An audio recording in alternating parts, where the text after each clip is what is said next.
Salam alaikum, Talid Azul, bonjour. Alors, donc, système dégage. Aujourd'hui, on va essayer de analyser, enfin, je vais mettre quelques idées, simplement. En m'appuyant sur le travail d'anthropologues, de gens qui ont analysé le système. Bien sûr, ça vient pas de moi, c'est juste une petite synthèse. Alors, d'abord, le système, c'est quoi? Alors, souvent, dans les médias, tout ça, on entend, c'est un système opaque au profit d'une caste, et plus particulièrement d'un clan, et on en arrive donc à la conclusion logique que ce clan, qui n'a pas de légitimité, puisqu'il repose sur un système opaque, trouble, etc., il ne peut rester au pouvoir que par l'usage de la force ou de la ruse. Voilà. Alors, il y en a certains qui disent que, en fait, c'est l'armée et le DRS qui a le vrai, c'est les vrais détenteurs du pouvoir en Algérie. D'autres, dans le peuple ou dans les médias, disent non, c'est un clan, c'est une caste, le clan d'Oujda, etc. Mais penser que quelques personnes, un petit clan, ils soient ils peuvent dicter leurs décisions sans avoir au moins le soutien majoritaire des institutions sur lesquelles repose leur pouvoir, c'est du n'importe quoi. On peut pas. C'est oublier que le rôle et le poids des différentes institutions, que ce soit l'armée, l'administration, les partis de pouvoir, je parle avant, et puis avec la transformation, puisqu'on va parler aussi de la transformation maintenant de ce fameux système pouvoir des systèmes dégage. Donc c'est oublier le rôle des partis de pouvoir qui sont le FLN, le RND, avant le FCE, les patrons, l'UGTA, c'est-à-dire les syndicats, toutes les structures religieuses, les zaouïas, etc., et tous les organismes. Donc ça serait oublier le poids de toutes ces institutions dans les décisions politiques, de dire que c'est juste le clan d'Oujda, par exemple, qui tient le pouvoir. En fait, le pouvoir, il est organisé en réseau, avec des relais dans les institutions et en dehors, une idéologie, des ancrages territoriaux, une réelle base populaire. Hélas, et puis bon, c'est les faits, quoi. Vous avez vu derrière, au dernier vote de la PN, voilà, c'est le FLN et le RND qui ont gagné. En tout cas, ils ont pris beaucoup de voix parce qu'ils ont une base populaire. Tant que les gens ils comprendront pas ça, qu'il faut voter, ce sera toujours eux. En tout cas, c'est les partis de pouvoir qui rafleront la mise. Alors on revient un petit peu justement sur Bouteflika, par exemple, les Rahmo, la Koulihel, qui était une figure du consensus de ces différents pouvoirs ces différents pouvoirs que j'ai cités plus haut, les partis, l'armée, etc., toutes les institutions. Donc lui, il faisait figure de consensus, c'est ça, en gros. Mais il était bien sûr assisté par des nombreux responsables. C'est là où on en vient au système. Et ces responsables-là, qui sont des hauts cadres, etc., des cadres de haut niveau, des responsables politiques, des responsables économiques et tout ça, ces responsables-là, ils veillent à la fois, eux, à garder leur rang, à maintenir leur pouvoir, leur richesse, ainsi que celle de leurs antennes et de leur clientèle. Et ces rouages, c'est dans ces rouages-là qui bénéficient justement de la richesse de l'État, de sa baraka, ces rouages-là sont composés de proches parents et de disciples, c'est-à-dire de soutien. Et eux, ils sont de fait les vrais détenteurs du pouvoir, des différents pouvoirs, parce que c'est eux qui sont les plus nombreux, et ça n'est pas un simple clan qui dicte sa politique à tout cet ensemble ces milliers de personnes qui ont les vrais pouvoirs, de fait. Voilà, bon, ça c'était un petit résumé, on va continuer. Alors maintenant, on va revenir au peuple d'abord. Donc là, je vais essayer de faire ma démonstration par les pyramides. Donc là, la première pyramide qui va concerner le peuple, ce peuple qui est sorti, le Hirak, pour changer le système. Alors il y en a certains, on ne va pas revenir là-dessus, ils voulaient la transition, d'autres ne voulaient pas, etc. On ne va pas refaire l'histoire. Mais quand même, le peuple, pourquoi il veut faire tomber ce système? C'est pour pouvoir vivre comme il aimerait. Hein. Là, on va voir la pyramide de Maslow qui indique la hiérarchie des besoins d'une personne ou d'un peuple. Hein. Je vais essayer de l'appliquer au peuple. Donc dans le premier des besoins, on a besoin, tout ce qui est, c'est les besoins de base, les besoins humains pour survivre, manger, respirer, dormir, se chauffer, se vêtir, se reproduire, etc. Donc ça, c'est le premier des besoins que tout le monde a besoin. Le deuxième, c'est la sécurité, qui regroupe la sécurité de l'emploi, la santé, les besoins de stabilité, les besoins d'être informé, de bien informé, les besoins d'être protégé, les besoins de vivre dans un environnement non menaçant, pardon. En troisième plan, c'est les besoins d'appartenance, c'est-à-dire on a besoin de savoir qu'on compte pour les autres, que l'État nous reconnaisse, qu'on se sente appartenir à un pays, vous voyez, à un pays, à une région, après il y a toutes les déclinaisons possibles. Hein. On a besoin d'appartenir à un groupe, voilà, on a besoin de pouvoir s'exprimer, on a besoin de pouvoir communiquer avec les autres, le besoin de partager. Voilà, ça c'est le troisième plan de cette pyramide.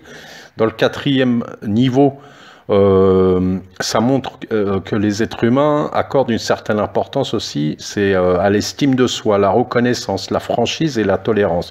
Donc contre le hogra et contre l'égalité des chances, et pour l'égalité des chances dans la société, évidemment, c'est ce qu'on veut, le peuple. L'être humain, il a aussi besoin de développer son autonomie, s'affranchir, se sentir apprécié. Donc ça fait partie du quatrième niveau.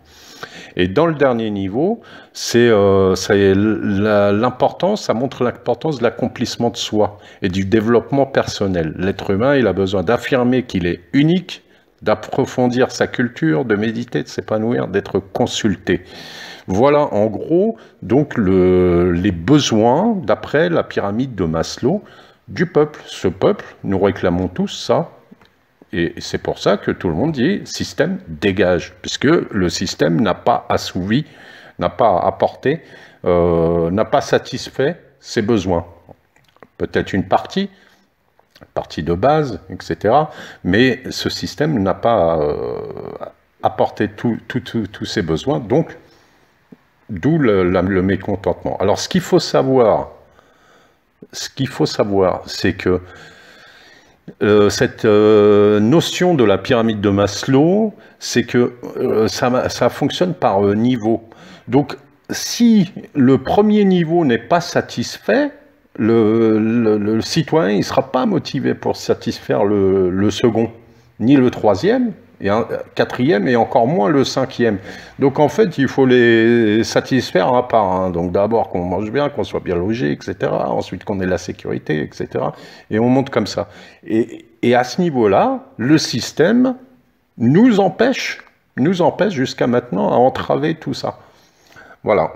Donc on va continuer. Alors justement, comment on peut envisager de changer ce système? On va toujours rester sur une pyramide, ce système qui a une base, etc., avec des différents niveaux qui montent. Voilà. On ne peut pas tout détruire. Si on enlève, imaginons que la pointe du système, c'est le citoyen et sa satisfaction de vivre dans un pays dans lequel il s'épanouit, où il se sent bien. Imaginons, là, on va prendre la pointe de la pyramide, c'est le citoyen et c'est la satisfaction de ses besoins. À la base de cette pyramide, vous avez le premier pouvoir. Et plus on monte, c'est les pouvoirs intermédiaires dont j'ai parlé au début dans le système politique algérien, il y a quelques minutes. Donc si vous enlevez toute la base, vous voyez, brique par brique, vous enlevez toute la base pour la remplacer d'abord. bah, la pyramide va s'écrouler. Donc on ne peut pas tout enlever d'un coup, parce que tout va s'écrouler. Et ensuite, il faudra tout reconstruire à zéro. Et là, accroche-toi pour reconstruire une pyramide, un État, etc. On a l'exemple de la Libye qui est devant nous, par exemple. Alors voilà, ma suggestion, c'est qu'en fait, il faut, et c'est ce qui est en train de se faire, hein, apparemment, c'est qu'il faut enlever petit à petit, sans que l'État s'écroule complètement, il faut enlever brique par brique, et le travail est plus long.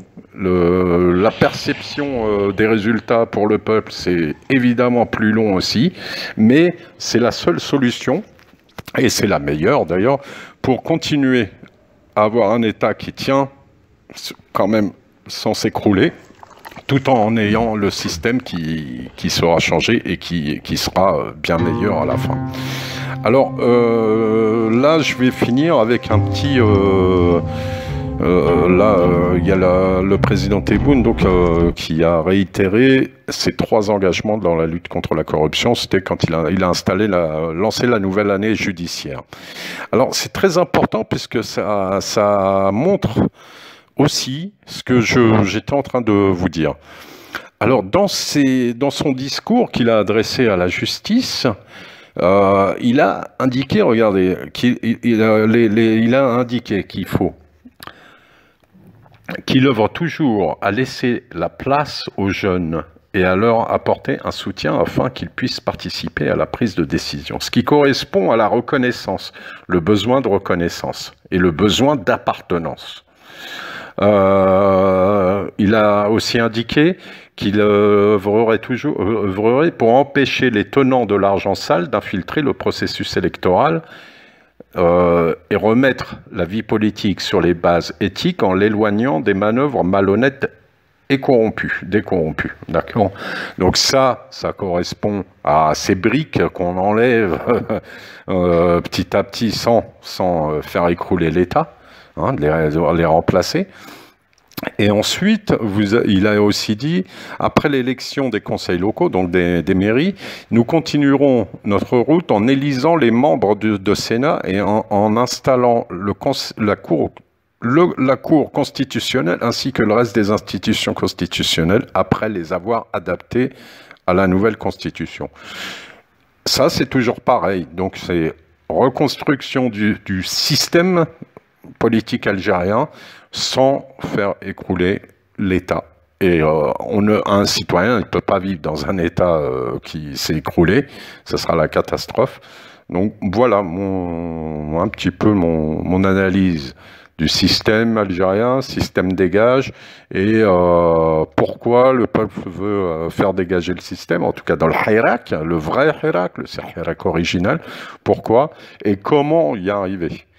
Voilà, bon, en tout cas, je vous donne rendez-vous ce soir à 20h heure d'Alger, 24 octobre. On va faire un super live avec Yazid Benhounet, un monsieur très intéressant qui nous donnera beaucoup plus d'explications là-dessus. Allez, maslama, à bientôt, Inch'Allah. Hey!